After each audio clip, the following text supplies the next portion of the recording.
Hello, everybody.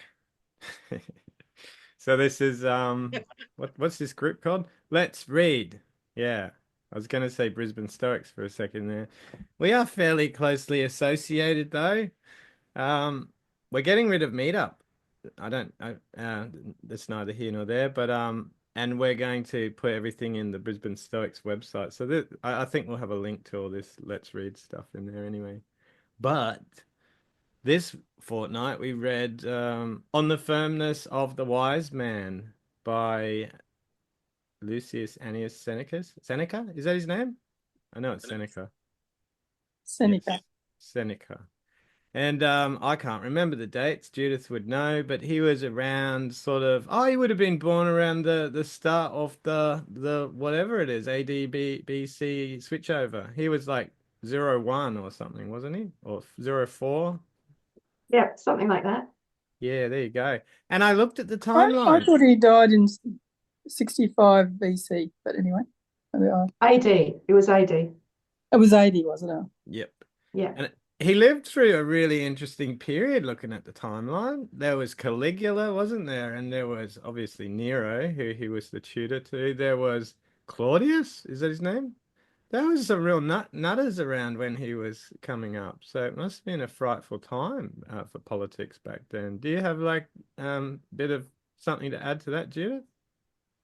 Well, just that, and I think we've observed this before, that uh, Stoicism obviously had some, uh, well, it was no accident, I think, that Stoicism was prominent in a time when you had essentially a bunch of psychopaths in the top job.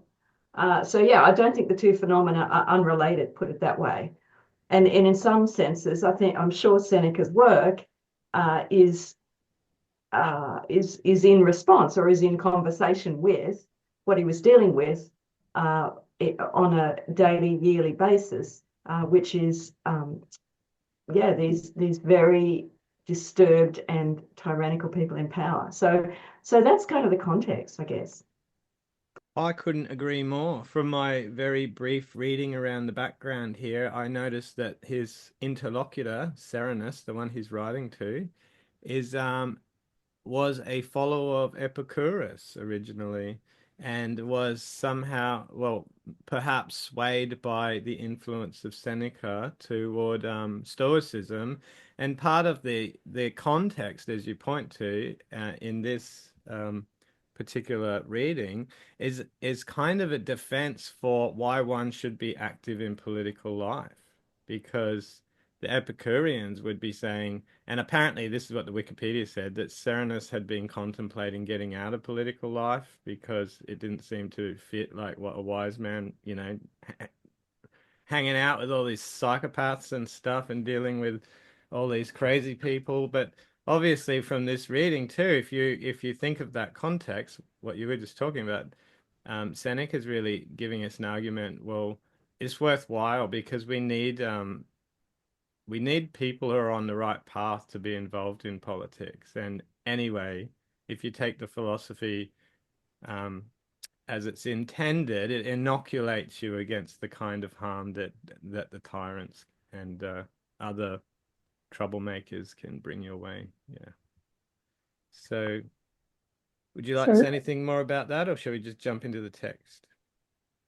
I was just going to say, is there a parallel between what's happening in the world now and with the crazy people we've got Well, ending up in maybe it's power? always been like that. I think that's probably the point. Well, I don't know. I think some of these are remind me of Caligula and not and Nero certainly. Well, Seneca definitely makes a strong case throughout that the wise man is a very rare individual indeed, and unfortunately, the lowly man, the one who's caught up in the kind of senselessness of the masses and things like that, is kind of ubiquitous. So, hence, it's also really important to try and be that guy and get close to the leaders and try your best to influence policy and try your best to advocate for justice and so on and the like. So yeah. Otherwise, nothing ever changes, right? We've heard that argument before. So I will bring up the share thingamajig if you're happy to do that, because I've got a Word document. We can kind of follow it along if you want. Does that work for you, or is that not going to work for you? Yeah, I can see that. That looks good. Okay, dokie. Well, I can't see everyone at the one time on this little tiny screen when I do it like this. So I guess that means you'll just have to call out when you want to say something. Do you want to do part one, Judith? If you want, you've probably got a computer screen in front of you. Otherwise, I've kind of highlighted what seems to jump out for me. But go for it. Oh, yeah. All right. Thanks, Courtney. Yeah. So, uh, I guess Seneca kind of jumps right in here, and he's kind of making the case for the Stoic position. And, there's a kind of gratuitous gender reflection there, right there in the first two lines. But I think we can take the advice, we can take the bigger view and not take this as a reflection in the case, in the sense of something to worry about. But he's making the point that as Stoics, we don't shy away from difficult paths, and here, as so often, the role model is Marcus Cato, who took a principled stand against Caesar and Pompey, and it wasn't easy. Seneca reminds us that Marcus Cato was reviled by the people, and he was actually subject to physical abuse, and hurried through the mob. So Seneca's here reminding us that taking a strong stand for principle in public life is kind of likely to result in this kind of treatment. It's no picnic. It's definitely a difficult path, and he makes that sketch of the rocks and the cliffs and the steepness of the path. So that's kind of the background he's sketching here. Great. Can I just say too, again, I think it really sets up this debate between Epicureans and Stoics, because here it's yeah, you mentioned the men and the women, but he's he's showing how Stoics are manly and the other sects of philosophies are kind of effeminate in a little bit of a way, right? One's designed to command, the other to obey. So the Epicureans potentially kind of take a more softer approach. It's and in a sense they're kind of giving in to certain kind of pressures, like about insult and injury and stuff. Whereas the Stoics don't even regard it as insult or injury. They command over things because their use of reason is so potent, for example. And straight away, like I want to say, because this is a theme that comes in through and through, and I really like this theme because I always was fascinated by it when I came across it first in Martha Nussbaum's book, that Therapy of Desire. This constant talk about escaping from the clutches of fortune, that idea of 2K versus techne, that there must be a way in which human beings can apply reason in such a manner that they can outwit fortune, that they can escape the vicissitudes of good luck and bad luck. Yeah. So cool. I'll just go down. Oh, and don't you think it's an interesting contrast to that other one we read by Lucius? Was it Lucius? Lucian, that Hermotimus, because in that he talked about, oh, you've been doing this for 20 years, and he used the same metaphor about the mountains, and you're trying to get up the mountain, but even your gods won't reach down and pull you up. It's too hard, blah, blah, blah. But here Seneca's saying, well, that's actually not really the case. The mountain might appear really severe from a distance, but when you approach it closely, your perspective changes, and it's actually only the beginning slopes that are treacherous and hard to get kind of what is the word? Vantage on. but in fact, once you get going, they're not as bad as it seems, kind of thing. He sort of seems to be saying something like that, right? And I think if we had a Seneca debating with a Lucian, the conversation would have been a very different one. Do you want to do it too? Or someone else?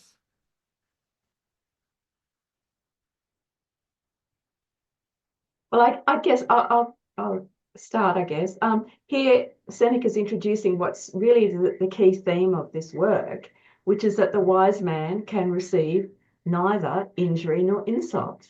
Now, this is such a profound thought, and it's such a powerful thought as well that ideally we should aim to be that person who is impervious to whatever things that happen, which in the normal course of events people would describe as bad or insulting or rude or horrible or terrible. But for a truly wise and virtuous person, they're just things, they're not bad, they're not insulting, they're not rude, they're not shocking. They're just things that happen. And so this is where Seneca brings this idea in, and Seneca also stresses that Cato is basically he's basically just about in the lifetime of people still living in Seneca's time. Maybe not quite, but he's basically just a generation or so prior. And so well, yeah, maybe a generation and a half, 2 generations. So that theoretically, he's not in legendary times. This is something Seneca's saying. This isn't back in the mythical times of Hercules or Ulysses. This is actually in times which were not dissimilar to Seneca's own. It was an age not of superstition. It's an age of reason, of science, you might say. The way we think of our own age is an age of great knowledge and achievement. But what Cato did was to offer a role model of virtue in a very polarized, we can say, Roman society. So yeah, Seneca's presenting Cato as this role model in so many ways. Yeah. Did anyone have any comments they'd like to add there? I love the language that Seneca uses. I was just, I was really struck by having not heard of this text. I mean, I must be so uneducated because it's really good. Have you read this one before? Anybody? Judith? Yep, yep. Oh. It's really good. Well, it was actually hugely influential in the late Renaissance, early modern period.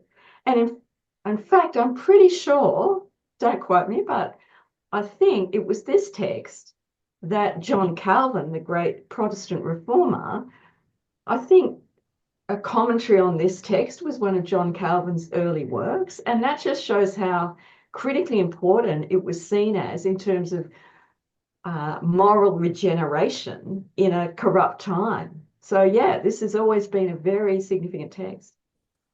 Yeah, it's well written. He had to struggle against that many-headed monster, ambition, against the boundless lust for power which the whole world divided among 3 men could not satisfy.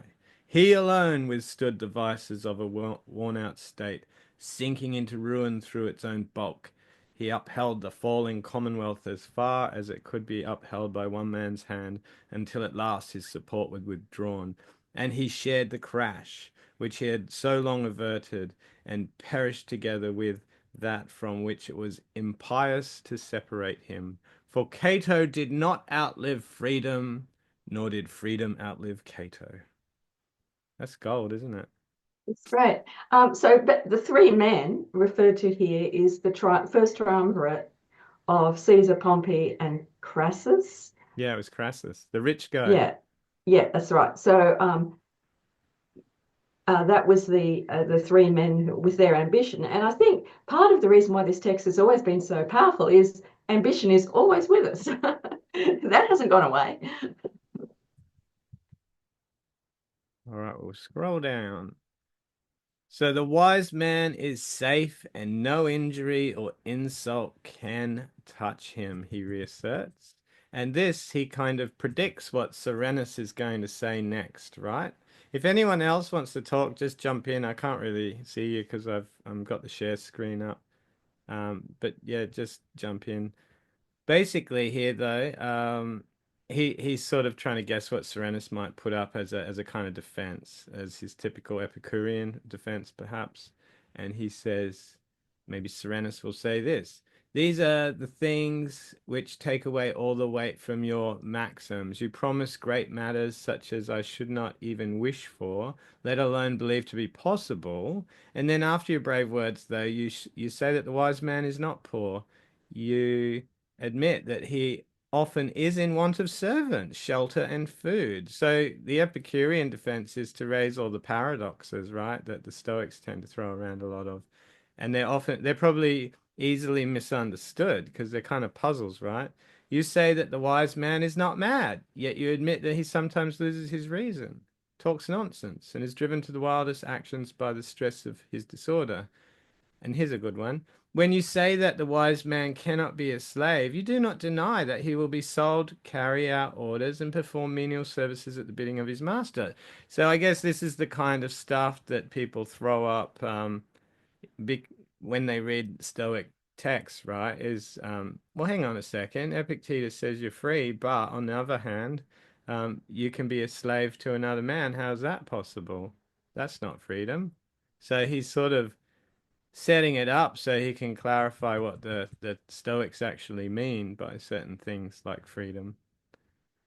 Um, so we kind of get the idea that once that's clarified, then we will be it'll be beyond well it'll be proven to us that the Stoics are correct, that injury properly understood and an insult understood um, cannot affect a wise man.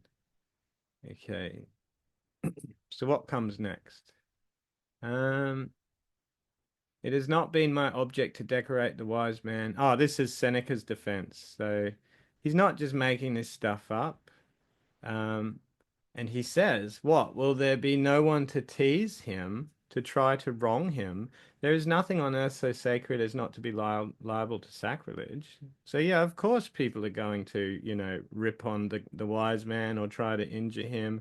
But the invulnerable is not that which is never struck, but that which is never wounded. So he's really showing us what he means there.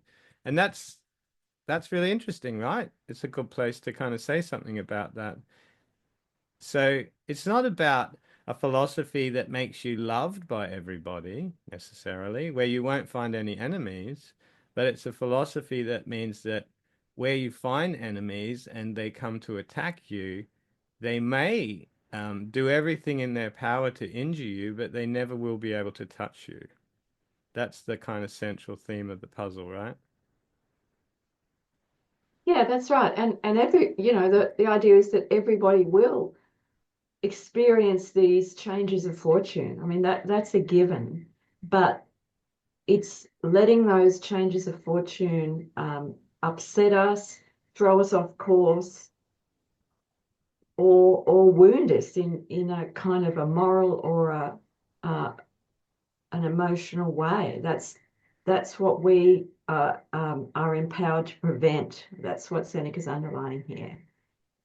And so he's kind of repeating this, as Seneca often does. He often kind of does the theme in variations, and this is kind of what he's doing here.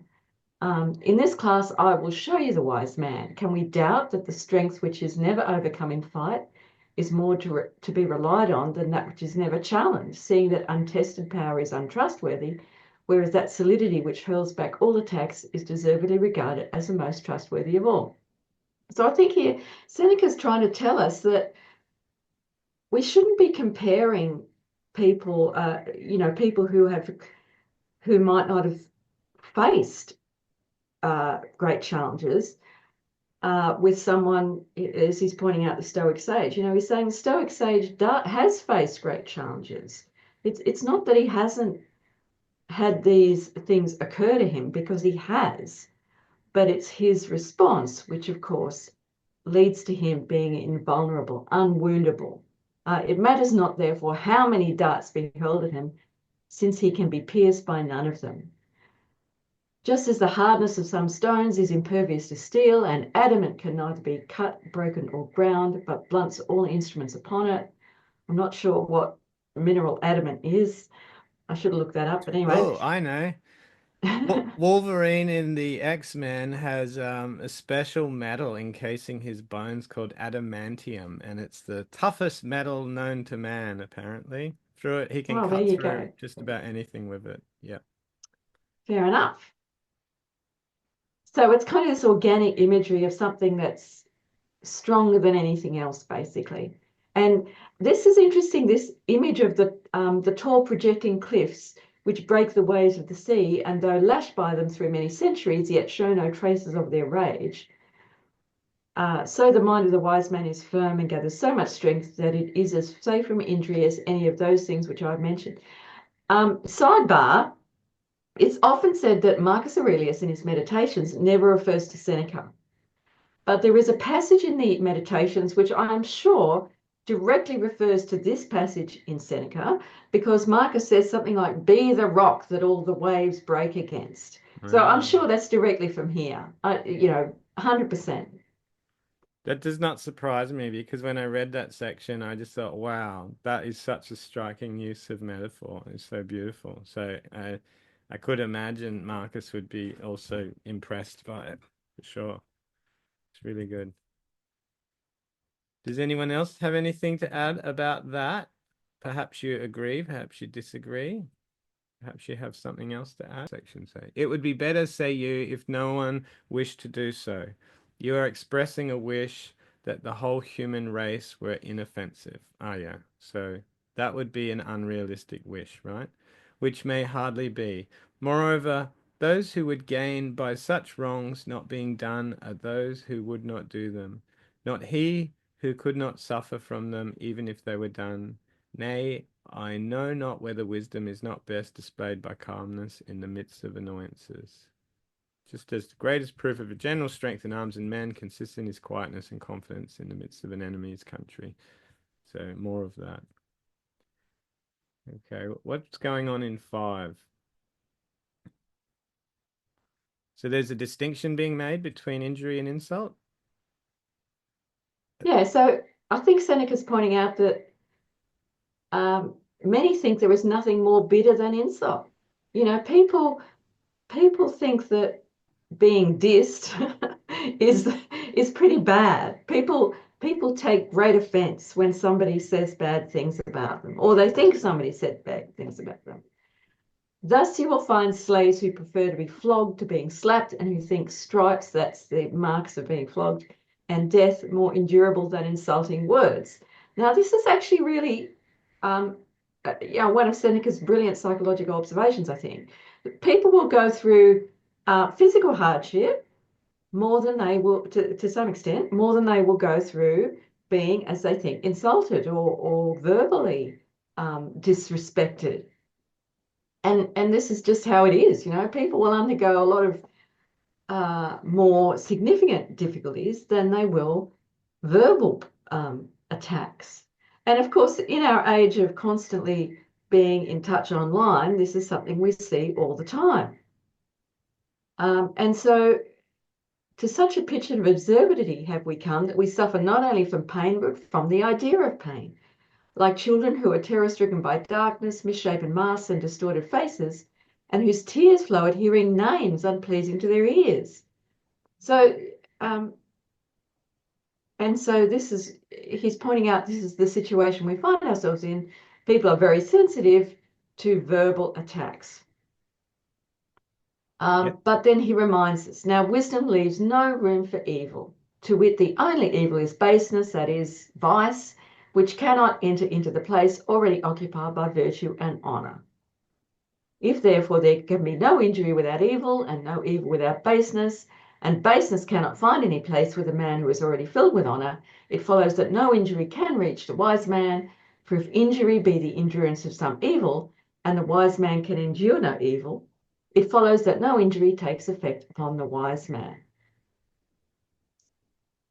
That's right. So again, he's just restating the case, but this time in the context of the kind of thin-skinned attitude that we see a lot of in the world. Yes, and I made a point to notice what you said there, that not only do we suffer from pain, but worse than that, we suffer from the idea of pain, which obviously introduces a very key idea in Stoicism, but it's not just the physical aspects of the world that bother us, it's our beliefs about what they mean. So that's quite an important feature, isn't it? With not just Stoicism, but other schools like the Epicureans. So all injury implies a making less of that which it affects, and no one can sustain an injury without some loss of his dignity, or of some part of his body, or of some of the things external to ourselves. And this is a critical piece of Stoicism, right?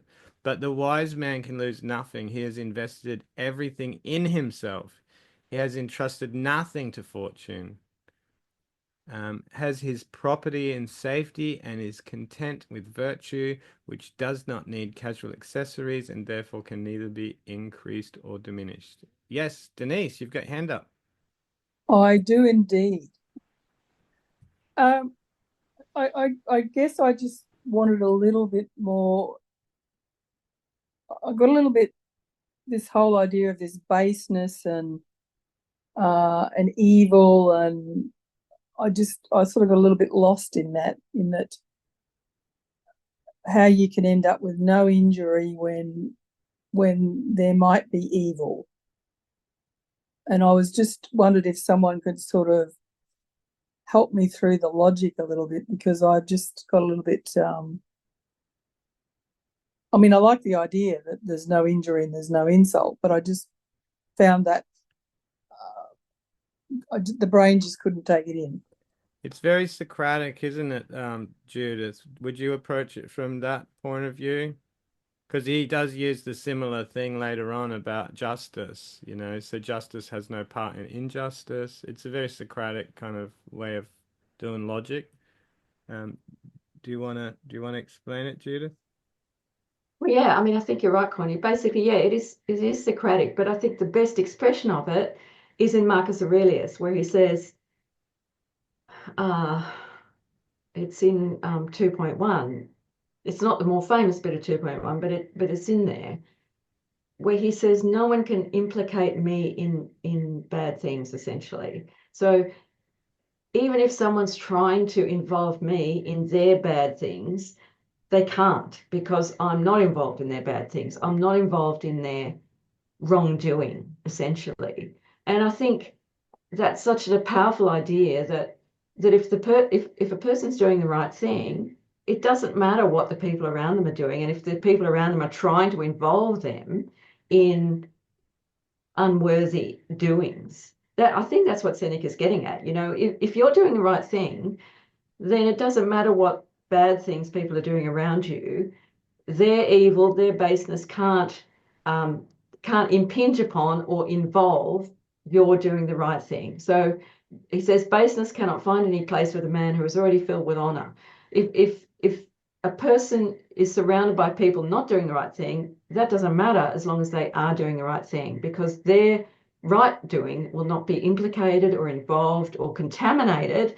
And Marcus actually uses some term like that, will not be affected by people doing the wrong thing.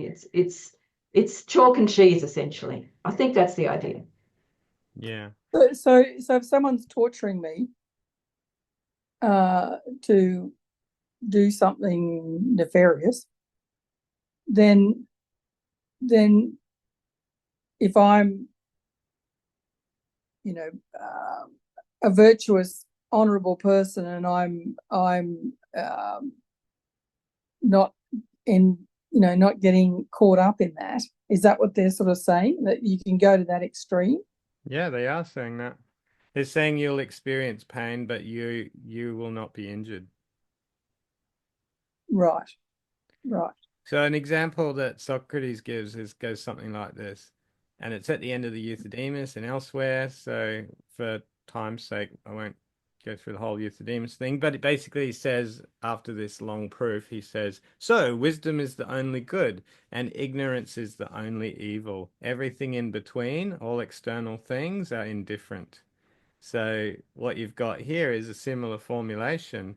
If baseness is evil, and that means ignorance, then all the people who are susceptible to injury and running around doing injury are base and evil and therefore ignorant. But the wise man doesn't have any part of ignorance in him because he's wise, which is the opposite of ignorance. Then he can't be evil, he can only be good, and he has no ignorance within him. Therefore, he's not capable of all the acts that the ignorant people do, and therefore he can't be harmed by ignorance because he has no ignorance in him. Okay. Does that make sense? It makes sense. I just wonder how practical it is, that's all. Well, Well, yeah, I good mean, question. it's an ideal. It's aspirational. As remember at Stoicon, William O. Stevens was at pains to underline, Stoicism is aspirationalism. This is something to be aimed for, not something that we're going to achieve straight away. But you don't have to focus on extreme cases. Take a simple one. When I'm in prison, we do this CBT thing, and everyone's had this experience. We say, imagine driving along in traffic and someone cuts you off in traffic. What do you think about that? And half of the group will say, "Oh my God, how dare they? I'm going to tear down the highway and cut them off and give them the rude finger and do all this stuff." And then the other group will say, "Oh, I couldn't be bothered. Like, he hasn't really harmed me, so I'll just mind my own business and keep going along." And I always say, "What's the difference?" And this is really the same thing. How is it that some people can be injured so easily, yet other people aren't injured so easily? In fact, those other people don't even register that an injury has taken place because it hasn't. Even if the other person did it on purpose and intended an injury, if the person doesn't notice it to be an injury, it doesn't occur to them, then has an injury really happened? Has it really taken place? This is kind of what they're talking about. No, it hasn't, according to Seneca. But rather than it just being the case that just anybody does this. He's really saying that Stoicism turns it into a practice that they apply to everything in every situation. So, from the smallest, most trivial, which he kind of glosses over because it's not very important, to those things that you're talking about, like matters of life and death, and whether your children are going to get murdered by the tyrant, or the downfall of the Commonwealth, because he's talking about Marcus Cato in the background as well. Yeah. And the point is too, and to your point, Denise, this is meant to be kind of countercultural, counterintuitive, and confrontational. That's what Stoicism at its core is. Mm. So yes, it's meant to sound paradoxical, and of course, the critics of Stoicism would always say, "Well, that's just ridiculous. That's not practical." But yeah, that this is exactly what Seneca in his rhetorical way is, and this is partly why he does this theme and variations thing and restates the same principles in different ways. He's getting the message across in a and a message that is kind of perennially countercultural. It was countercultural when Socrates delivered it, and it still was in ancient Rome, and it still is today. I think you can't understate that more. Stoicism is an attack on the common opinion. I think in Greek it's koine enoia. Look, I'm learning some Greek. So yeah, it's so baked into it that it's very much tips a lot of convention on its head at times. So it's good to be on the lookout for that. Um, okay. So here's an important point that he doesn't develop, but is worth you could criticize. In the background here is something like there's a Stoic belief that virtue, once it's attained, cannot be lost. So the wise man never becomes unwise, technically. So that is not unproblematic, you know? And it made me think, just for, devil's advocate kind of thing, does that mean that you can't know if a person is a wise man until after they pass away? Because if philosophy is the art of preparing to die, as the Stoics sometimes say, then you can't really know if a person's a successful Stoic, a wise man, until after they've died. And hopefully they face some suitable adversity on the way so that they can kind of, there's some kind of evidence that they were wise. Yeah, that's an interesting point, Courtney, and I certainly think that to some extent, attaining to sagehood involved leading, um, having a philosophical death as well as a philosophical life. However, there are cases, and Laelius is one of them, who was known as Laelius the Wise in his own lifetime, Laelius Sapiens in Latin. So, and this is the subject of an important dialogue by Cicero, Laelius on friendship, which might be a good one for us to do because it's a shortish work, covers important points around friendship. But yeah, so Laelius didn't have to die to be known as a wise man. So yeah, mostly I think sagehood did require living a philosophical life and undergoing a philosophical death, but not universally. Cool. So basically, the wise man therefore can lose nothing, of whose loss he'll be sensible. Um, and this is a good point. If you see things in the background here too, I'm just looking at this next page. In the background here is Stoic physics, right? Like, and it makes sense. You're born into the world, you're a part of the whole. You're not given commander over everything. You only have you only have what's in your power, and that's fairly meager, but at the end of the day that meager thing is extremely important because it's your part in reason. But if you only invest in that and don't worry about everything else, then whatever you get will eventually be taken away from you at any point. So he says here, who is grieved at the loss of what is not his own? So he's being very objectively rational here, right? And that is, you have children, but they don't belong to you. So how can you grieve if you lose them? You know? And if you take some trivial example like I don't know, I've got to go for a second. My kids are banging on the door. So I'll let you guys finish the next sentence. Hang on a second. Well, while Courtney is away, Lorraine, you've asked the question in the chat, is wisdom then something you possess rather than something you exercise? That's an interesting question. I would say, personally, this is not kind of doctrinally reliable, perhaps, but I would say it is something you exercise. I would say it's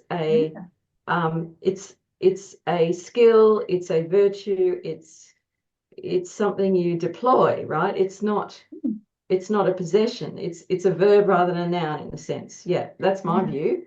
Yeah, I would agree. I was thinking that. I was thinking it's something that you have to repeatedly keep doing, whereas this sounded like it was something you just had.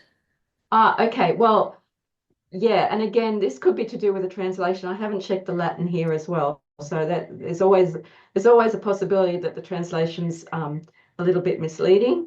And as I say, I haven't checked it, so I can't be sure around that. But I think perhaps Seneca's actually pointing up that very point that the things that people usually think of as possessions are actually not that at all. You know, they're just objects in the world. Whereas virtue, and that would include wisdom, their things, their knowledges, their expertise, their techni, their they're forms of expertise that you can develop and improve. So that's why they're your own, as opposed to your horses or your property or your house or whatever. So yeah, I think you've honed in on a fundamental issue there, Lorraine, as to what these things really are that are our own, and they are not the externals. They are the expertise in all its aspects, which we hope to pursue and improve and acquire. Great. Thanks, Judith. I've actually been thinking about this from an organismic point of view, so I'm happy to say it, and you can tell me if that doesn't make any sense whatsoever. So imagine if you're, well, we're an organism, you know, we live in the world as this living being that comes out of the earth, and the organism meets certain conditions in the world. So the conditions are things like, you know, there are biological conditions like you need food in order to survive, you need a partner in order to pass on your genetic material, and so on.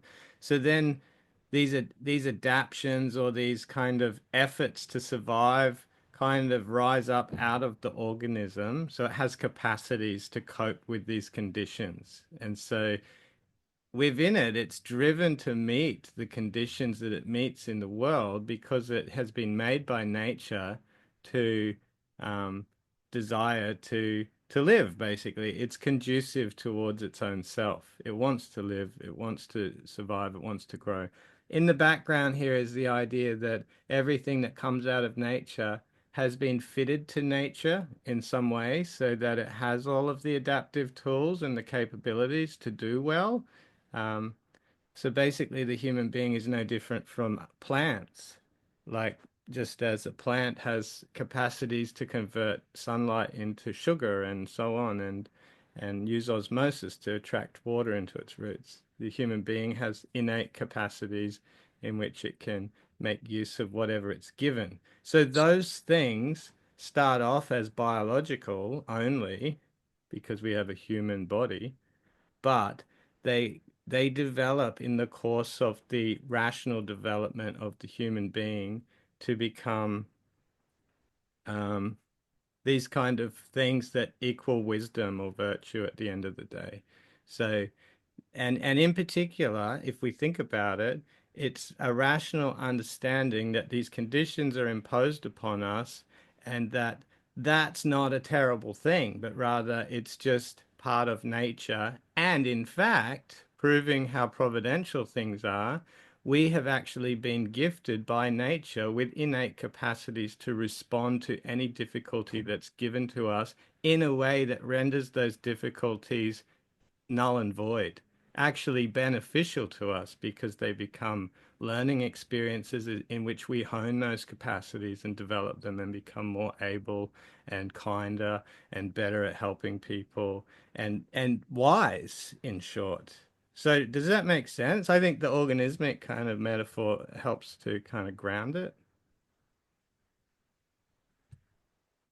Yeah, well, I was just going to add to that in the sense that certainly in the case of humans, we don't fully develop our minds until we're 25. So it has to be that wisdom is a learning process. It's not something that you're endowed with innately. It's something that you've got to build on from there.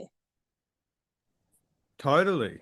So that ties in with your organic type, biological type argument This that is Yeah, totally, totally, totally. Stoicism is a pedagogical system. It's designed to teach you how to use what nature's given you.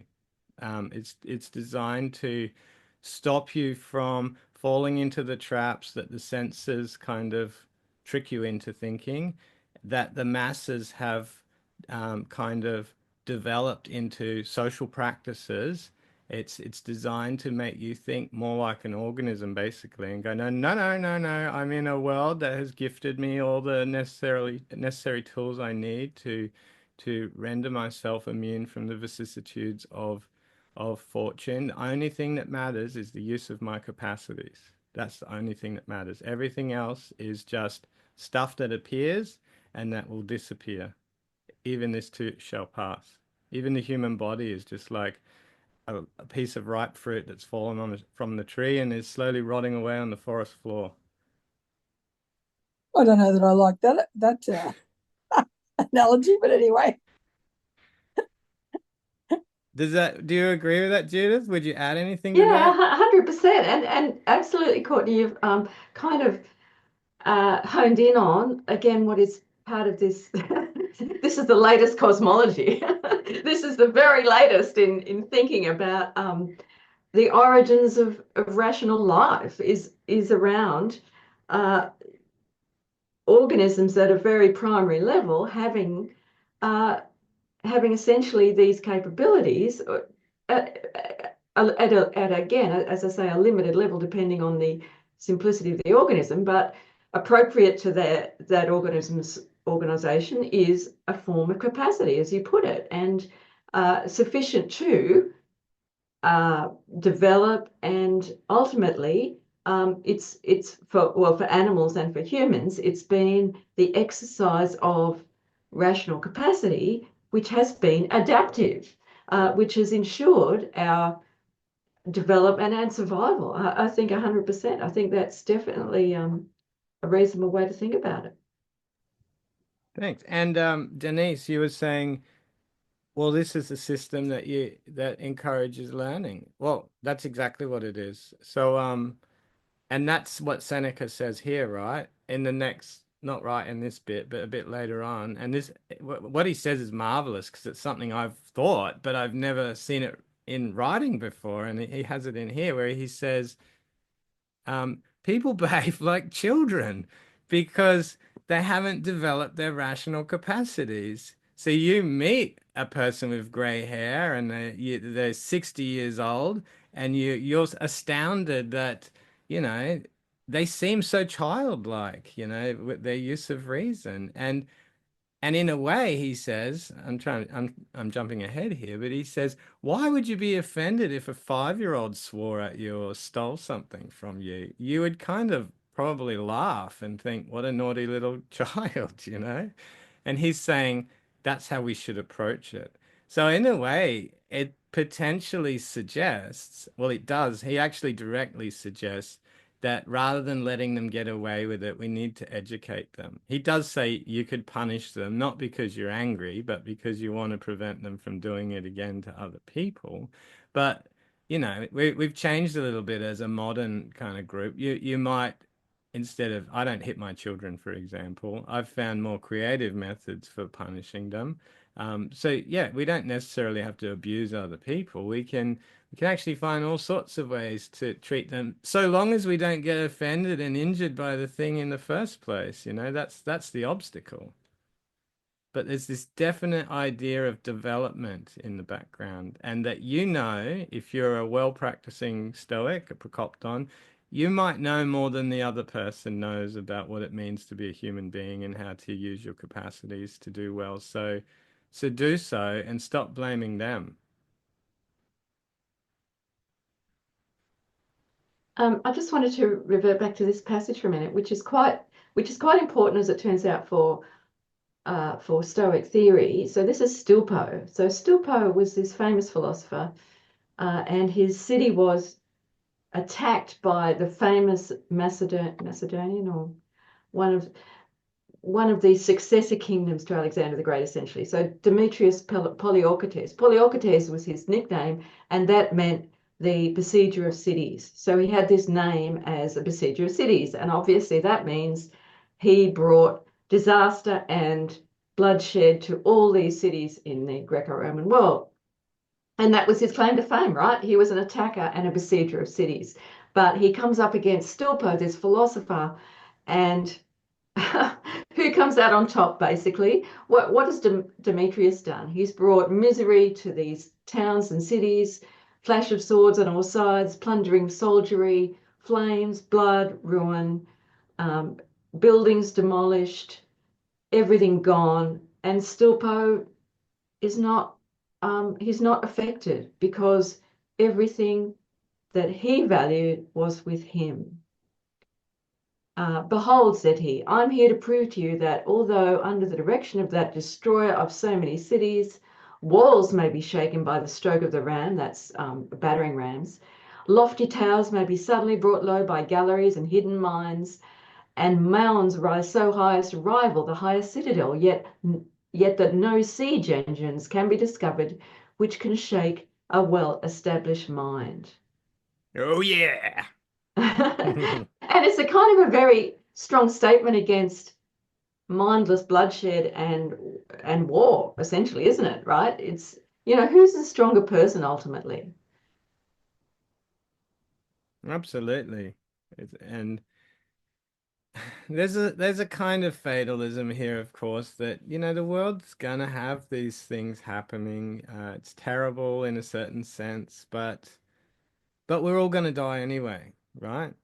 And he does say that coming up just after this somewhere. He's like, if you can get rid of the idea that death is an evil thing, then all of these other things that are going to happen to you in life are much more insignificant slights than, dying.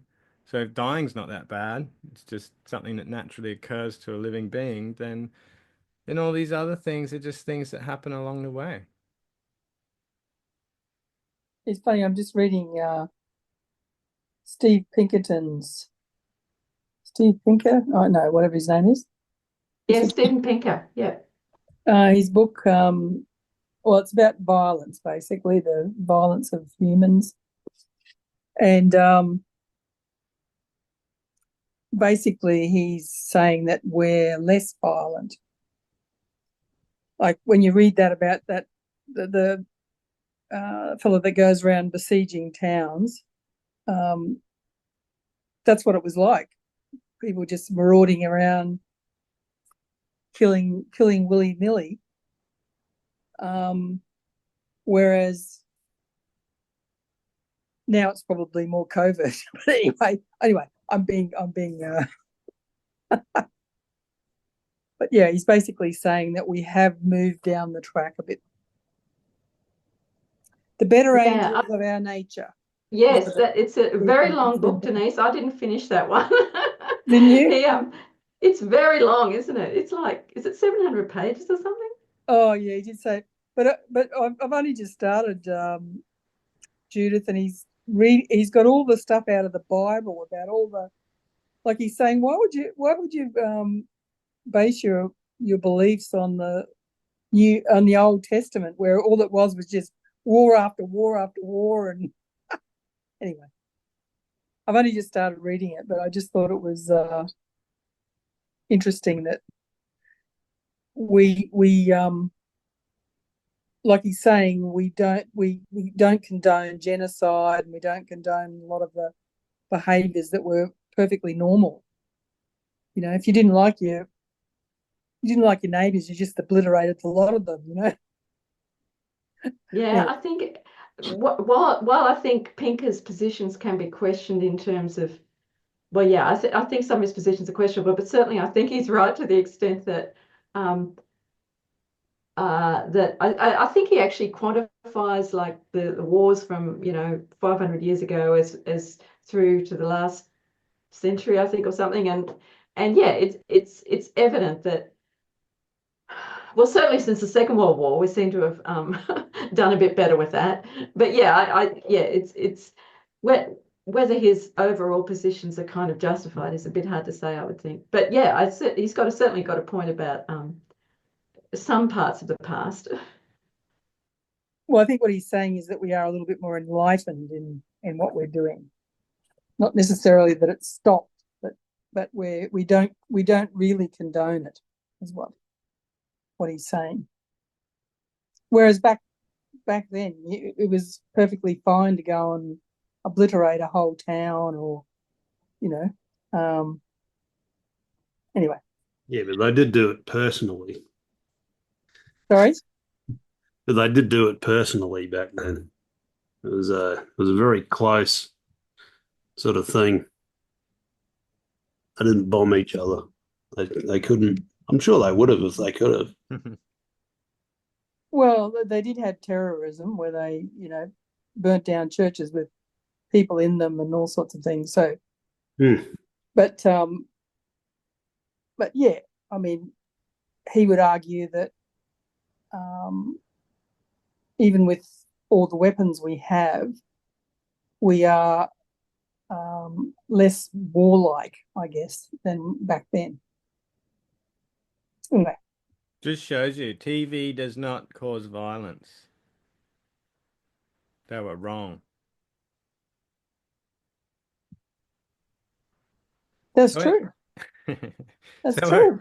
we're at 7, right? I was quickly reading through it, and it doesn't say anything particularly new. He's rehashing the argument again, isn't he? He's kind of strengthening it. He's saying things that we've kind of explored a little bit here, like He does go over and over stuff, that's for sure. yeah, like Serenus, for example, might use the typical rebuttal that a lot of people do today. If, says our adversary, Socrates was unjustly condemned, he received an injury.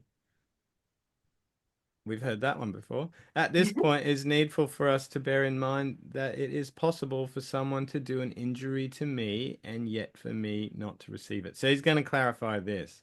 What if it is that people are trying to injure you, um, but you don't receive the injury? What would that look like? What does that mean? I like the example he gives here about a man gives me poison and the poison loses its strength when mixed with food. That man, by administering the poison, has made himself a criminal, even though he has done no hurt. It's an interesting comparison.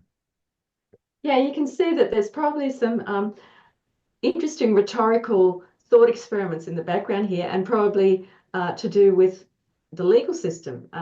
So Seneca's father, Seneca the Elder, was well known for his expertise in these legal kind of to's and fro's and kind of thought experiments where legal students in Rome would argue these strange scenarios. And this to me looks like that. What about if somebody's tried to poison someone else, but the poison for whatever reason hasn't worked? And so I think in our legal system today, yes, the perpetrator would still be considered guilty of attempted murder. So yeah, these are some of the interesting legal background issues. So yeah, and would you say it's all about intention then? In this case, if people intend to harm you, but you, for some reason, don't see it as a harm, like the car driving case is an obvious one, then there's no harm done to you. Yet the person has acted badly nonetheless. Yeah. And I think probably well, I know pretty much for a fact that at this period, and in fact until the 20th century, which is kind of amazing, it was kind of a private matter as to whether somebody prosecuted somebody else, right? So there was no formal or official prosecution system to prosecute someone for attempted murder. It would be the responsibility of the purported victim to take it further if they wanted to. So in that scenario, it was up to that person to consider whether they had in fact received the injury. And if they considered that no harm had been done to them, they wouldn't take it any further. It's quite a shocking text, really, isn't it? I mean, I obviously am very partial to it, but it's shocking for today's sentiments around um I don't know what's the word. This very common for people to say, you've hurt my feelings, or I'm very upset about something that you said to me, and it's a big deal. Um, and in fact, you have to be quite wary about, to some degree, what you say to people and that because um, insult. I'm sort of jumping ahead here, aren't I? This is injury still. The next section's about insult, but insult's one of those things that people take very seriously, and maybe for good reason, especially for young people. Bullying is not good. Obviously, that can lead to lots of serious problems. But for a mature adult, and I guess this is part of the gray area and the complication, who's mature, who's not, because that's kind of something Seneca's exploring is if you are mature and you really are mature, then you'll see these things are just trivial matters. But if you're not mature, then I guess you will be like a child and be susceptible to bullying and things like that.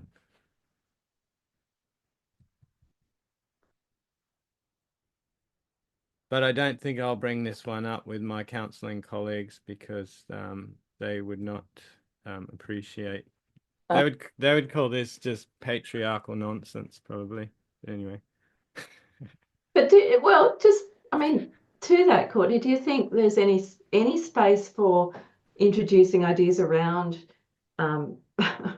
Socratic the Socratic approach that whatever that person does, whether or not they're trying to harm me, that's for them, that's not for me. Do you think there's any space for that approach? Totally. And I'm kind of tempted to think that there's almost like this is a tricky one. There's almost like a professional boundary as a counselor or whatever, where you're not really allowed to, where you have to be incredibly careful to and sensitive when it comes to showing clients or leading them to recognizing that they're not taking responsibility for themselves. Like that is a sensitive issue nowadays. Generally, what counselors do, if you look at it, is they try to empower people and and try to, I don't know, minimize the distress they're going through by oftentimes, um, I don't know. Yeah, but Probably the and best, I yeah, agree with you, Courtney, and I think he says something in here about early on, I think, where he says that like people are too soft on other people's, basically. Like yeah, we tippy toe around and we don't, like the physician doesn't say, just stop bloody drinking, or you know what I mean? Like exactly. we pussyfoot around.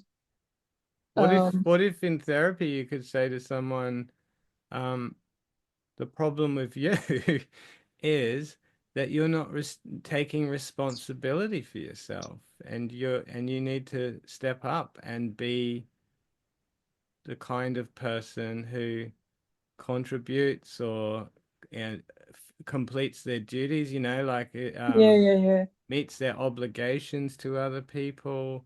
We're not allowed to do that. Basically, there's a lot of people I interact with who have fallen through the cracks in the system, and it's terrible for them.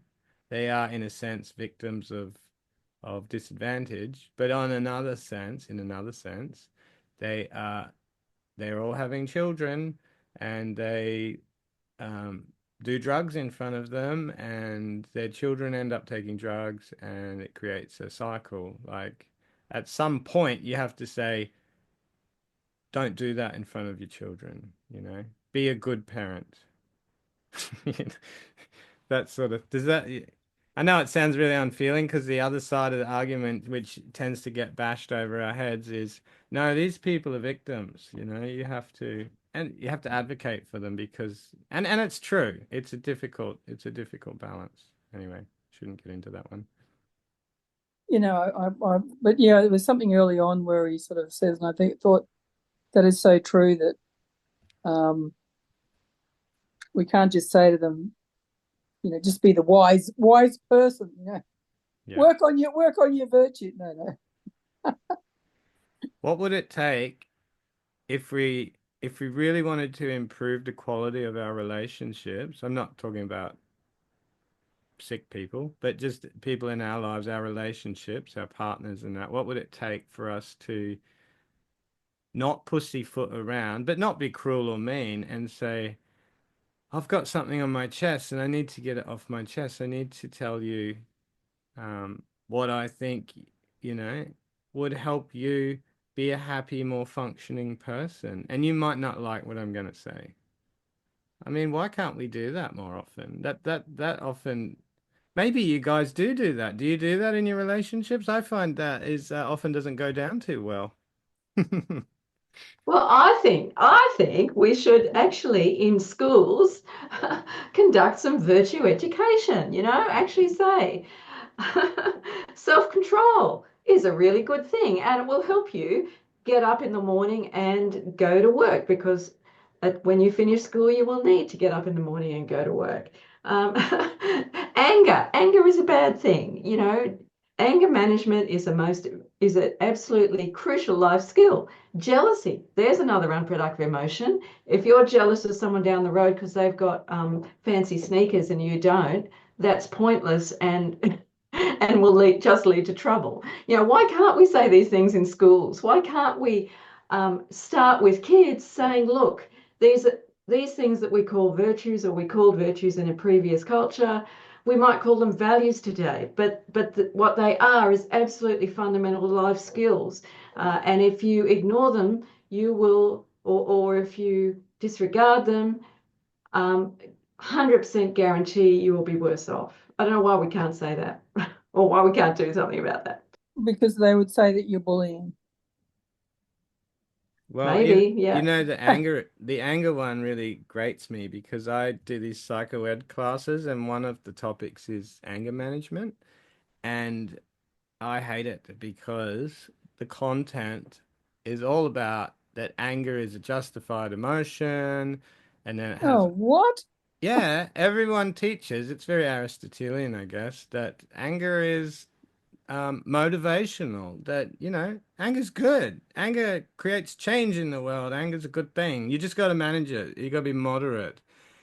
And I have to, well, I'm sort of encouraged to teach this. And I always do the devil's advocate thing because we have a co-facilitator. So I'm like, well, hang on, there's another view, the Stoics, and everyone kind of glazes over. And I say, but it's a real issue. Like the Stoics were concerned about anger because they thought, one, that, here we've been talking about if you are invested in look controlling or having some sort of dominion over external things, well, that leads to trouble. We know that because we've been talking about it right now. It leads to all sorts of troubles. One of the troubles it leads to is if people damage or take away those external things that you value, you'll become angry. So it's a kind of it's a faulty response. It's a belief based upon false valuation of external goods, as if they could even measure up to the kind of internal goods you have when you use your capacities appropriately. So that's the argument. Don't don't value things crazily and you won't have anger. And you can still be motivated to do things in the world because you have these inner capacities that are actually put there for a reason. You can function quite well in the world without dysfunctional, extreme beliefs triggering effective responses. But you try and tell that to a psychologist or to just about anybody, they'll think you're crazy. But isn't that, I mean, I've been wondering, Courtney, how do people in the profession, um, well, I mean, this is a big digression, but although it kind of isn't, it kind of isn't, because, um, when somebody is in a therapeutic situation, and obviously they have a problem with anger, for example, um, how does that approached? Is there a kind of a softly approach? We're saying, well, you felt angry about this, but what? How do they then say, well, you weren't justified in feeling angry about it? If you allow any space for anger, I suppose, I'm wondering how you can then argue for its place. I think this is part of the problem with CBT in that is what it does is I guess it's Aristotelian, right? It looks for a way to moderate emotion. So you look at the underlying cause of the emotion. So if someone's angry, they treat it as a secondary emotion and they say, well, what other emotions are underneath anger? And you go, I was hungry, or I was sad, I was full of grief because my auntie died, and then there's a kind of analysis that goes on. And then you look at the kind of thought processes, the beliefs. This is why CBT people are so interested in linking it to Stoicism.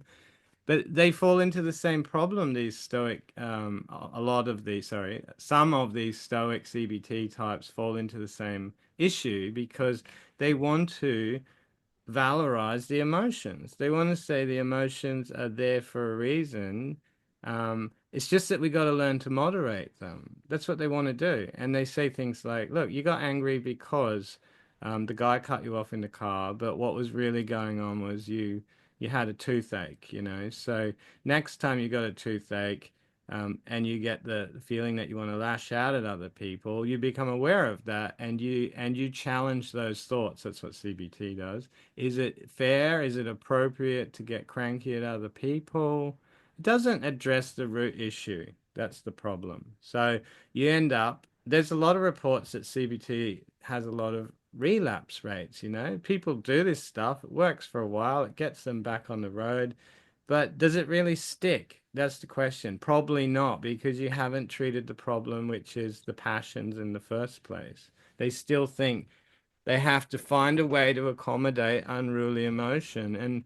And once you let them in and you say that they're an acceptable part of your life, you can't help but let in a whole series of false beliefs. Because this, if you follow what Chrysippus is saying, he's saying that emotions are just beliefs and they are false beliefs.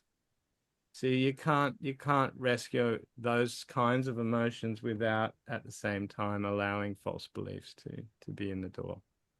But isn't the problem, Courtney, then that the CBT is not built around the Stoic idea of being a good person and having virtue, and I mean, you can't do one little bit of it. To me, The problem is, and you're on the right track. To me, it's, you know, in my case, you know, the whole structure of having this, wanting to have a flourishing life and being a good person and being part of the cosmos, all of that sort of thing, means that I'm then prepared to look at my emotions when they come up. So I'll give you an example. Like today I went to Bunnings, right? Mm-hmm. And I had this very arrogant man who wanted to talk down to me as a woman. And I could feel myself going, you prat. But, you know, I just went, yeah, okay. So I just played the dumb woman and went along with his, and by the end he was, you know, he loosened up and he was fine with me. But I'm just saying that that's me being aware of my emotions and being the good person in this, right? And not lashing out at the ignorant. And but it's because of that structure around me that I want to be a good person. You know, I want to fit in. I don't want to, you know what I'm saying? But if you're just taking the CBT on its own and just looking at, oh, why did you get angry? And you're analysing just that, you're not anchoring it to anything. The problem is, you're right. What's missing in CBT and what's suggested in Stoicism is there's a physics in the background. So in CBT, there's no greater worldview. So there's no deep kind of, I don't know, human explanation for No, why. I think it's just ingratiating itself to like a sort of common point of view, right? Because Maybe. it has to sustain itself, and it's done quite well within the medical system, hasn't it? Well, yeah, you're talking about CBT, but no. To Yeah. answer Denise's question, really, the Stoics are saying, you know, like the reason why you want to be a good person is not to be polite per se, not because you have good manners, but because you understand what reality is. And reality for a Stoic is that you're a small piece of a much larger part. You're like a cell in a much larger body. Why would you attack the other cells in the body? Because you're only damaging the function of the whole. So it's grounded in an understanding of what the conditions of existence are for the kind of living being that we are. That's why you do what we do. It doesn't, the kind of morality that arises out of it is naturalistic. It's a natural morality. It's not one that's based on you should do this because I told you to. So when you find yourself doing things because you don't have a deeper physics like the Stoics have, then you probably find often in the modern world that you're suppressing emotions, basically, because it's hard to treat emotions if you don't have a deeper worldview through which you can safely let go of these ideas that the rest of the modern world kind of takes for granted. Does that make sense? Yep. Yeah, 100%. And I think that's part of why a lot of well, a lot of our responses as a society to some behavioural problems seem so incoherent. It's because, yeah, our whole attitude to human life is pretty incoherent. On the one hand, we've got a kind of a evolutionary kind of idea, which of course is vague and undefined on the one hand, but also we've got a socio-political idea about advantage and disadvantage on another hand, and then trying to come over the top, as often happens. I mean, usually, I mean, as you know, Courtney, a lot of the time the only place the rubber actually hits the road and these issues are considered in any serious manner is when someone's actually in a courtroom and hearing for the first time kind of considerations that should have been maybe part of their education in the first place. When the magistrate says, well, you shouldn't have done this because this, and this, that's unfortunately pretty late in the process. But unfortunately, that's where we are as a society, because we do not have ethical education. And so, yeah, we're flying blind a lot of the time as a society, and pretty incoherently. Yeah, and you know what? There's this real mismatch between, well, like someone once said to me, I think it was James Daltrey recently, he said, you can't have a therapy, modern psychotherapy or psychology, that's normative. And that's the problem. You can't have a system of therapy that says there is an appropriate way to behave because we have this fleshed out worldview, and you need to align yourself to these principles, which are universal and stand outside of your individuality. You need to shape yourself according to these principles. You can't do that easily in psychotherapy. There's no, probably, maybe there is a psychotherapy, but it's definitely not what they do. Basically, they look into the person's value system, which is completely subjective and individual, but of course grounded in the culture. And then they try to find a way to get that person to live more healthily or kind of adaptively based on their own what do you call it, interpretation, their own value system. And the problem leads to all sorts of, like, it can lead to all sorts of conflicts. I'm sure there are clever therapists that can get around it, but take, for example, the criminal. He says, um, the reason why I'm a criminal is because I've narrowed down that my values above all other things is freedom.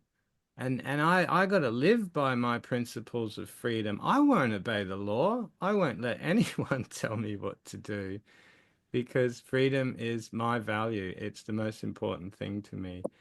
Um, you got to do some pretty fancy footwork to try to get them to understand that the law ought to be obeyed because that's a normative principle. In fact, the only way you can really do it is through like the carrot and the stick thing and say, well, you don't want to go to jail, do you? So there's no normativity behind it. It's just that you don't want to do this because look at the consequences. So it's a kind of utilitarian or consequentialist kind of approach as opposed to something that says you need to do this because this is the right way to live. We don't have that in therapy, that idea of the right way to live. And it's not a surprise because even back in for the ancient Stoics, not everyone agreed that they were right.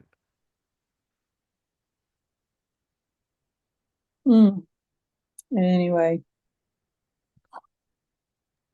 But anyway, that's why we can only do it ourselves and become examples for other people.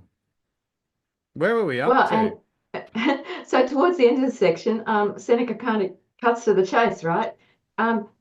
If we know that death is not an evil, so death is the ultimate misfortune in the common opinion, but if we know that death is not an evil and therefore not an injury either, so we're going to be much more easily able to endure other things. So that's kind of the, what do they call it? The limiting case. Death is the limiting case. And if death is no threat, then all the other intermediate conditions are not a threat either. And this is an interesting point, isn't it? The next bit. This is a really interesting bit. And again, it highlights the idea of the physics in the background. He therefore endures everything in the same spirit with which he endures the cold of winter and the severities of climate, fevers, diseases, and other chance accidents. Things that just happen in the world. Nor does he entertain so high an opinion of any man as to suppose that he acts of set purpose, which belongs to the wise man alone. This is very interesting.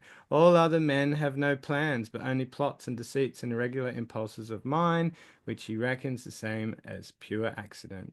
He's saying that the Stoics, according to their way of understanding I know that's not a popular word, determinism, the way in which causality works in the cosmos is such that things just happen for a reason or according to a certain kind of order, and most people are just behaving in a completely um, random way, I guess, that fits that order. They're just being pushed along by irregular impulses.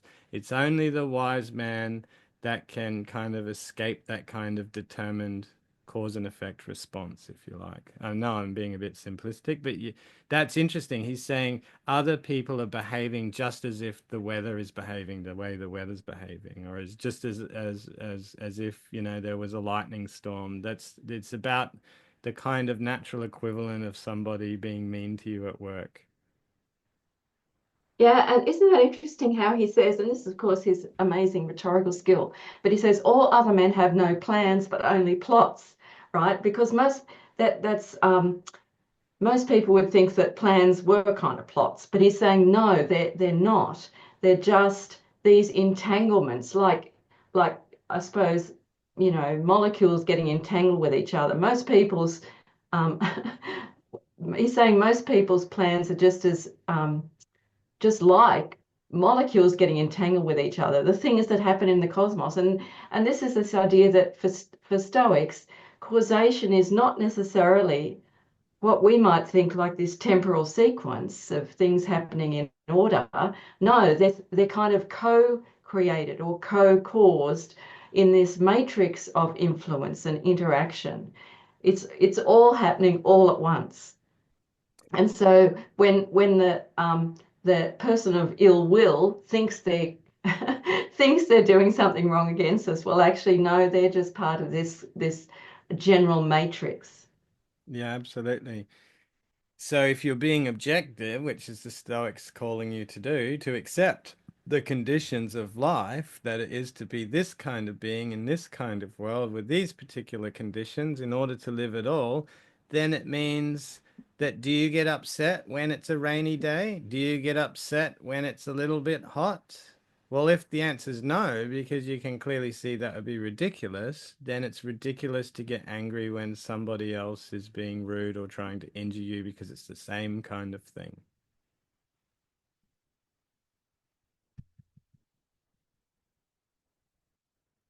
I highlighted this section because I thought it was a really interesting psychological analysis of anger, which we've already been talking about. But basically, the wise man escapes all this since he knows not what it is to live for hope or for fear. Add to this that no one receives an injury unmoved. I'm really interested in this idea of movement and unmovement and disturbance because of the Stoic interest in kind of the substance, if you like. I know people are saying it's not a substance thing, but anyway, it kind of works as a metaphor. But is disturbed by the feeling of it. Now, the man free from mistakes has no disturbance. He is master of himself, enjoying a deep and tranquil repose of mind. It's all very useful if you're trying to shape a kind of therapy, by the way. For if an injury reaches him, it moves and rouses him. So we're going to expect that the injured man, if he believes he's been injured, is going to experience a disturbance in the soul, and he will feel it, and it will be a movement, a kind of rushing around inside him. And Seneca has used words like shrinking down or rising up, and we're familiar with this stuff, and it's really interesting because it's a way in which you can self-diagnose. So, for example, if he's right, and you're not sure whether you're experiencing an injury or not, all you have to do is tune into yourself, and if you notice a sudden shrinking down, yeah, you know that something's happening. But the wise man is without anger, which is caused by the appearance of injury. Again, it's all about the appearances of things. And he could not be free from anger unless he were also free from injury, which he knows cannot be done to him. Hence it is that he is so upright and cheerful. There you go. So if you're an upright and cheerful person, and you never take offense in anything, then you must be making some progress. On the other hand, and there's a diagnostic element in all this, if you are not very upright and cheerful and probably quite pessimistic and easily prone to passion, and probably feeling a lot of internal disturbances and stuff like that, there might be some work that needs doing, might be kind of part of this. See Well, here, I feel that I did all right with that gentleman today. That's good. While I think of it, so Courtney's drawn attention to this idea about shrinking down for negative emotions and expanding for positive emotions. Seneca's actually quite explicit about this, where it's hence he is elate with constant joy. Now, I haven't checked the Latin, but being elated is this semi-technical Stoic term of meaning when the body just expands when you're feeling happier, you're feeling lighter and more more open, I suppose. So he's specifically, as Courtney has indicated, referring to these technical Stoic ideas around what's going on when we have the negative and the positive emotions. and he contrasts it right next to it with so far, however, he is from shrinking from the encounter, either of circumstances or of men. And that's it, like you say, it's purposeful language. So just wondering how much longer are we going? Well, we're just gonna go until we die. 10 o'clock. Sorry, 10 o'clock for me. That's 9 o'clock for you, Denise. Joyful. I'm very joyful about you going until you die, Courtney. I won't be stopped by fortune, only by death. So yeah, we've dilly-dallied a bit, haven't we? We should move a little more quickly. But it was good discussion. But I'm probably going to leave. So well, I am going to leave. Are we about halfway? No, we're more than halfway, aren't we? About halfway. Would you like we are halfway. Would you like to wrap it up here and maybe do it again in a fortnight? Are you happy to do that, Judith, or did you want to read? I'm happy to do that. That sounds fine. Yeah, I think so. I think we've covered a lot of ground. There's a lot there. There is a lot there. Let's just finish off this section. We'll finish at 10. So what does he say here? He says he makes use of injury. Oh, this is really good stuff, right? Because what he's saying is that if you know you can't be injured and you're free from all these things and you're upright and cheerful and you're undisturbed and tranquil, then you're going to be, kind of joyously getting involved with these kind of opportunities to test yourself and put your virtue on trial, which is a bit different from the way Epictetus puts it in one section, but I like what he's saying. So let us, I beseech you, show favor to this thesis and listen with impartial ears and minds, while the wise man is being made exempt from injury. For nothing is thereby taken away from your insolence, your greediest lusts, your blind rashness and pride. It is without prejudice to your vices that this freedom is sought for the wise man. Why do you think he's doing that? I have a hunch. But before you answer, let's just finish it off. He says, so in the sacred games, many have won the victory by patiently enduring the blows of their adversaries and so wearing them out. Wearing them out. Yeah, wearying them out. You got it. I like he's very clever. I think this is a very interesting rhetorical move that he does there. He's talking to Serenus, right? And he's saying something like this, I think. See if you agree. He's saying, look, I know you've got all these disagreements about the wise man. You find it hard to believe that someone like this could exist. Um, but what I think's going on here is that you're just being defensive because actually you can't do what the wise man does. So let's bracket you out of this. He says exactly, listen with impartial ears and minds while the wise man is being made exempt from injury, for nothing is thereby taken away from your insolence. You can carry on being as dumb as you like. Your greediest lust, your blind rashness and pride. We're just going to bracket that and put that over here. We're not talking about you. We're talking about the wise man. Oh, harsh. And what's cool about that, it's very clever because what it does is it prevents the argument from coming from a point of defensiveness where the person's really defending themselves and that's what they're making their argument about. And it also, it's easy to use this argument sometimes when you're trying to convince a person to take a position that they really that would be good for them, but they don't really want to, is you've made it sound so amazingly good and they look so bad in comparison that they're more likely to start going, well, no, actually, yeah, I can see what you're saying here. No, no, no. I'm not insolent and greedy and lustful. Actually, I kind of like the picture that you've drawn here, and they're more likely to start siding with it. What do you think? I think that's what's going on. Yeah, I agree. I think I think he's I mean it's a bit confrontational, but I think it's meant to be. But then he kind of steps it back a bit and points out that in the sacred games, many have won the victory by patiently enduring the blows of their adversaries and sobering them out.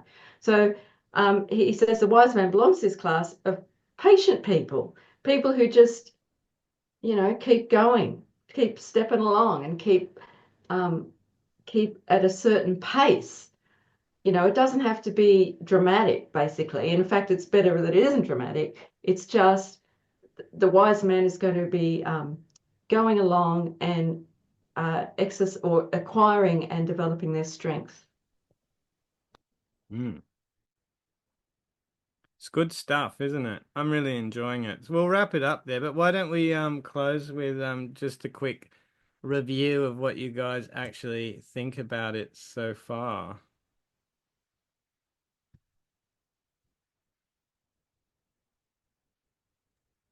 Because we haven't heard from Lorraine. She's been very quiet over there in Brisbane, wherever you are. Yeah, I'm in Brisbane, near Ipswich at my son's. Yeah, no, look, I think it's really interesting. I've never seen this work before. And I think it's really challenging on a personal level. When you start looking and thinking, oh, where have I felt injured or insulted? Ah, right, okay. Yeah. And so that's wonderful. Yeah. And I've really enjoyed it tonight. It's been great. Awesome. Cool. Kyle, what do you reckon? I think, no, anyone notice it just says man all the time and he? Because you don't really need that, do you? No, guess not. When was it? This is probably a fairly old translation now, is it? I'd say it is. Yeah, of course.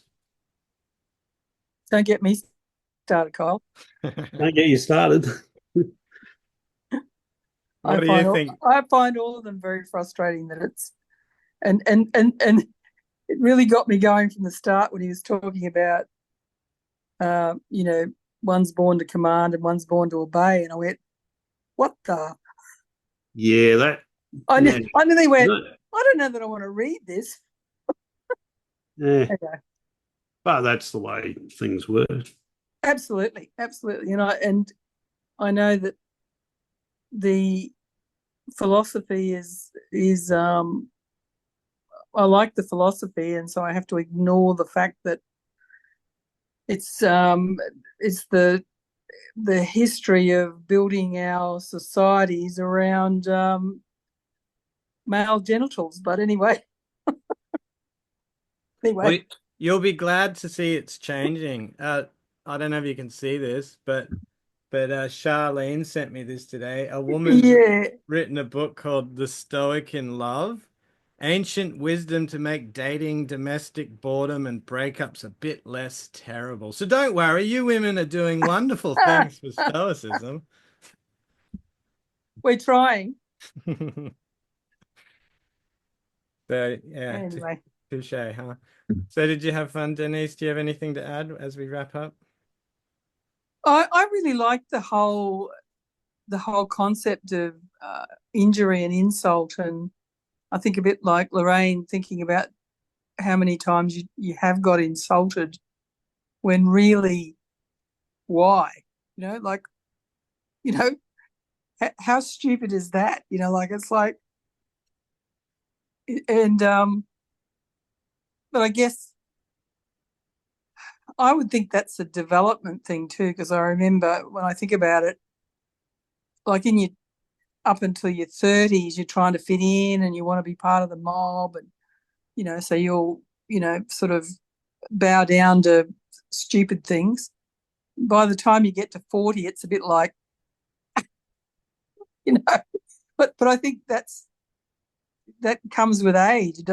It's not something that's innately wise. I don't know whether maybe we could have it in the education so that it's, I don't know.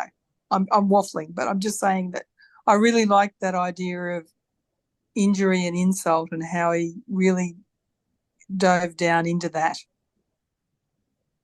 Yeah, that's cool. But you're right, I think a lot of these things most of us usually learn, hopefully. But then again, I know people who never learn it, There are people out there that are quite elderly that are insulted over the craziest things. I went to a job the other day, fixed the lady's gate motor. She was so angry and she was like 90 something. And like I think she might have even had some dementia. And she said the people who she bought the gate from, oh my God, hearing a 90 something year old lady talk like this was kind of shocking but funny. She was calling them a fat bitch and all sorts of stuff. It was crazy. And I fixed it for her, and like I didn't charge her because I could see she wasn't going to pay me probably anyway, and she was just really angry. And at the end, she's like, "Oh, you're so lovely. Can I give you a hug, young man?" And I was like, "Yeah, sure. I'll give you a hug." It's the good Stoic, right? I didn't ask for money. I was like, she's just a part of the whole like me. So I gave her a big hug, the poor little old lady, and she was happy. Off I went. But yeah, she was really angry about about the rest But of I it. think, I mean, I'm not saying, obviously, I know nothing about her case, but um, with a narrower cognitive bandwidth, which can happen with aging, Yeah. let's just say that. Let's just say that. The negative emotions do come more to the Yep. surface, and Yep.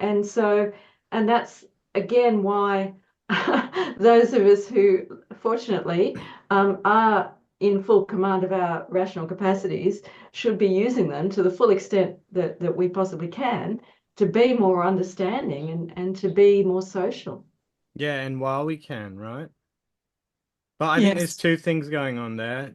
I've thought about this because my mum's partner got dementia and he didn't take it too well. But he was a fucking asshole in life. So I have a hunch that he kept a lot of that down, and when he got dementia, he couldn't contain it anymore. And he's a proper narcissist, and like in his dementia, he is a really, really mean person. And I just think he never processed any of that stuff. He never really dealt with it. And when the walls went down, he's a mess. And he's a real victim of it now because he can't even hide it from himself. He's just total total nightmare. So there's that. I was wondering if the really, really good person who's refined themselves and done all this processing work and stuff and, living the good stoic life, maybe dementia's not so rough on them. I don't know. But then there's the second argument, right? Margaret Graver gives, and she says that from a stoic point of view, if a person does lose their rational capacities that we value so highly, then they become exempt from this idea of virtue and vice. And instead, it's up to us as a whole to support people like that and to care for them. So they've even thought of that. So yeah. Well, I can share about my ex-husband who was a lot older than me, and he grew up in poverty in South America and had a very violent alcoholic dad, right? Never dealt with it, so he came unstuck. He's now in a locked dementia village in Tasmania. But the point of the story is that he talks about his dad all the time. Like his dad's going to come and rescue him, and his dad's the great. And I reckon it's all because he never dealt with the violence that his dad put on him from when he was a little kid. He's never dealt with it, and now it's all coming out in his dementia. I mean, he's not angry anymore because he doesn't have the cognitive capacity, I think, to be angry because things pass so quick in his brain. But he's just fixated on his dad. It's just the most bizarre thing. Yeah. Anyway. It is interesting. I think these unresolved things haunt us, they really do. I agree. What do you think, Judith? Food for thought? Yeah, no, there's definitely a lot going on here, but it's been great. Thanks, Courtney, and thanks everyone. Yeah, thanks everyone. So in a fortnight, we're going to do the rest of it. Yeah, I do like to finish them off. I know it slows things down. Judith Oh wants no, I think it's better to do it more slowly. Well, what's the rush after all? Seneca's been here for 2,000 years. We might as well do him justice. Yeah, I'm really enjoying this one. And it's very dense. It's not like I tried to read it today. What did you call me, Denise? I'm so insulted. Dance. Where are you? I'm talking about his writing is dense. I didn't say he was dense. No, just joking. I don't take I know. offense. I'm not insulted. I can't take insult. There was no injury. Yes. All right, guys. Well, we'll catch you later. Bye-bye. Bye. Have a good night. Good night. Enjoy your weekend. Bye.